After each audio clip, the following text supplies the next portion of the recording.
when I was talking about how realpolitik as it's practiced in the West is deemed as being amoral or unideological. But the reality is that they are following their sense of morality.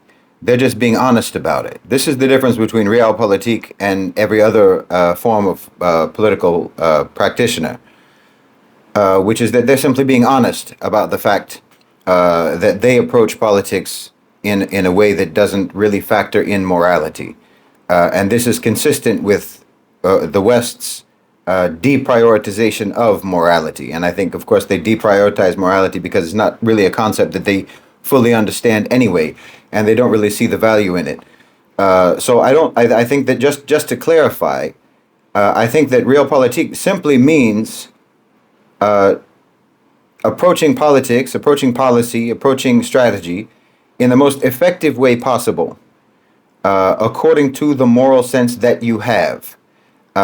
So when that plays out in the West, it plays out in an amoral or an immoral fashion. But in the same way, when it plays out among Muslims, it plays out in a moral fashion, because we are trying to be effective in the most moral way possible, and we're trying to be moral in the most effective way possible.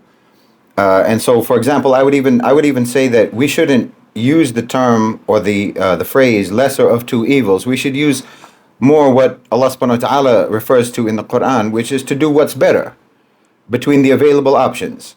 So rather than just saying we're going to pick the lesser of two evils, let's say we're trying to pick what's the better of the available options. Neither of those options may be optimal. Neither of those options may be ideal. But those are the available options. So we choose the better one. That's all. I think that's more of a positive way of looking at it, and it's a more Islamic way of looking at it. And I think that's really what we mean, or what I mean anyway, in terms of an Islamic approach to realpolitik. And I wish that we had a different phrase for it rather than using the Western phrase realpolitik, because really what we're talking about is just being effective, trying to be effective. And I personally think that trying to achieve moral outcomes in an ineffective way amounts to the same thing as being amoral or immoral, because you're not going to achieve the outcome at the end of the day if you're ineffective. I'm reminded of the dua of Umar bin al-Khattab when he said that he sought refuge from the fitna of an incompetent friend, and he sought refuge from a competent enemy. So we have to try to approach all of our challenges in the most effective and competent way possible.